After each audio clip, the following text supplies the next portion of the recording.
Hi friends, நாம் இப்போ இந்த வீடியோவில் எதை பற்றி பார்க்க போகிறோம் அப்படின்னா, தற்போது திருநெல்வேலி மாவட்டம் ஒரு கிராமத்தில் பிறந்த நயினார் நாகேந்திரன் அவர்கள் தற்போது பாஜகவின் மாநில தலைவராக உயரக்கூடிய அளவுக்கு கமலாயம் வரைக்கும் சென்றிருக்காங்க அப்படின்னா அதற்கு மிகப்பெரிய ஒரு பின்னணி இருக்குது. அதில் இவங்களுடைய வரலாறு என்ன அப்படின்றது பற்றின முழுமையான விவரத்தை இந்த வீடியோவில் பார்ப்போம். 2026ஆம் ஆண்டு சட்டமன்ற தேர்தலில் அதிமுக பாஜகவோடு கூட்டணி வைக்கிறாங்க. இதற்காக அண்ணாமலை அவர்களை அந்த பதவியில் இருந்து நீக்கிவிட்டு தற்போது தமிழக பாஜக மாநில தலைவராக நயினார் நாகேந்திரன் அவர்களை சேர்த்திருக்காங்க. இவங்க அண்ணாமலை அவர்களை போல இல்லாமல் ரொம்பவே அமைதியான குணம் கொண்டவங்க. அதற்காக தான் இரண்டு கட்சிகளுக்கு இடையே மோதல் போக்கு நிலவக்கூடாது அப்படின்னு சொல்லிட்டு இவங்களை அந்த பதவியில் போட்டிருக்காங்க. இந்த நயினார் நாகேந்திரன் அவர்கள் பார்த்தீங்கன்னா 1960ஆம் ஆண்டு திருநெல்வேலி மாவட்டம் பனங்குடி அருகே உள்ள தண்டையார்குளம் அப்படின்ற கிராமத்தில் பிறந்தாங்க. இவருடைய தந்தை பெயர் தான் நயினார். இவங்க பார்க்கிங் அப்படின்னு பல குத்தகை பிஸ்னஸை பண்ணிக்கிட்டு இருந்தாங்க. நல்ல வசதியான குடும்பத்தில் தான் பிறந்தாங்க நயினார் நாகேந்திரன். அவருடைய தந்தை அவர்கள் பார்த்தீங்கன்னா நாகேந்திரன் அவர்களை அதிமுகவின் முக்கிய புள்ளியாக திகழ்ந்த கருப்பசாமி பாண்டியன் அவர்களிடம் அழைத்து சென்றாங்க. கருப்பசாமி பாண்டியன், எம்ஜிஆர், ஜெயலலிதா ஆகியோரிடம் மிகுந்த செல்வாக்கு பெற்றவங்க. பையனுக்கு ஜாதகம் பார்த்தேன், அதனை அரசியலில் நல்லா வருவான்னு சொல்கிறாங்க, அதனால தான் உங்ககிட்ட ஒப்படைக்கிறேன் அப்படின்னு சொல்லிட்டாங்க. இவங்க கருப்பசாமி பாண்டியன் அவர்களோடு இணைந்து சில வருடங்களாக நாட்களை கழித்தாங்க. இதில் கருப்பசாமி பாண்டியர் அவர்களை பார்க்க வருவவங்களிடம் நயினார் நாகேந்திரன் அவர்கள் தன்னுடைய இயல்பான மென்மையான பேச்சின் மூலமாக அனைவரிடமே நல்மதிப்பு எடுத்தாங்க. அதற்கு பிறகு அவங்களிடம் நிறைய பழக்கம் ஏற்பட்டு இவங்க அரசியல் வட்டாரத்தில் ஒரு முக்கிய புள்ளியாகவும் மாறினாங்க.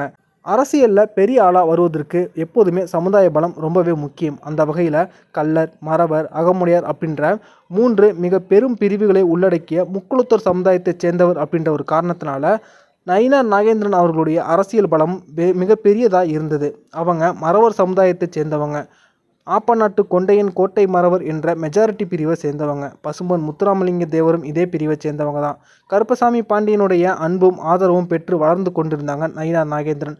அப்போது திருநெல்வேலி மாவட்ட அதிமுகவின் இலக்கிய அணியில் நிர்வாகியாக நியமிக்கப்பட்டாங்க. அதற்கு பிறகு பனகுடி நகர செயலாளர் பதவியை பெற்றாங்க. தனது சமுதாயத்தின் பலத்தோடு சசிகலா, டிடிவி தினகரன் ஆகியோரோடு இவங்க நெருங்கிய முக்கியமான உறுப்பினராக மாறினாங்க. அதிமுகவின் மிக முக்கிய பலமாக இருந்த கருப்பசாமி பாண்டியன் 2000 ஆண்டுகளில் திமுகவுக்கு சென்றுவிட்ட நிலைமையில் அந்த இடத்தை தனது சமுதாய பலம் காரணமாக கச்சிதமாக பயன்படுத்தி கொண்டாங்க நயினார் நாகேந்திரன். இதன் காரணமாக 2001 சட்டமன்ற தேர்தலில் திருநெல்வேலி அதிமுக வேட்பாளராக களமிறங்கினாங்க. முதல் சட்டமன்ற தேர்தலில் போட்டியிட்டு வெற்றி பெற்ற நயினார் நாகேந்திரனுக்கு ஜெயலலிதா தலைமையிலான அமைச்சரவையில் பதவியும் கிடைச்சது. அதுவும் தொழில்துறை, மின்சார போக்குவரத்து துறை உள்ளிட்ட முக்கிய துறைகளை அவங்க அந்த காலகட்டத்தில் வகித்தாங்க.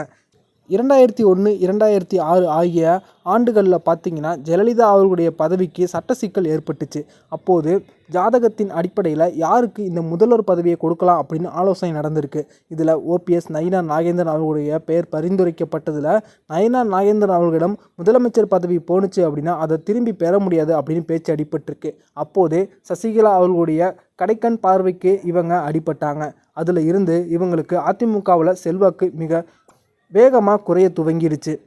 2006ஆம் ஆண்டில் இவங்க மாலை ராஜா அப்படின்றவங்களிடம் வெறும் 600 ஓட்டுகளில் தன்னுடைய வெற்றி வாய்ப்பை இழந்தாங்க நயினார் நாகேந்திரன். அதற்கு பிறகு 2011ஆம் ஆண்டு சட்டமன்ற தேர்தலில் வெற்றி பெற்ற பிறகும் ஜெயலலிதா அமைச்சரவையில் இவங்க இடம்பெறவில்லை.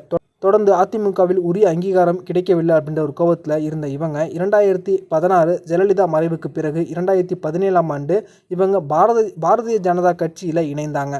அதற்கு பிறகு இவங்களுடைய மிகவும் அன்பாக பிறரிடம் பழகும் குணத்தின் மூலமாக தற்போது கமலாயத்து வரைக்கும் இவங்க உயர்ந்திருக்காங்க அப்படின்னு சொல்லலாம். இந்த வீடியோ உங்களுக்கு பிடிச்சிருந்துச்சுன்னா லைக் பண்ணுங்கள், ஷேர் பண்ணுங்கள். நன்றி.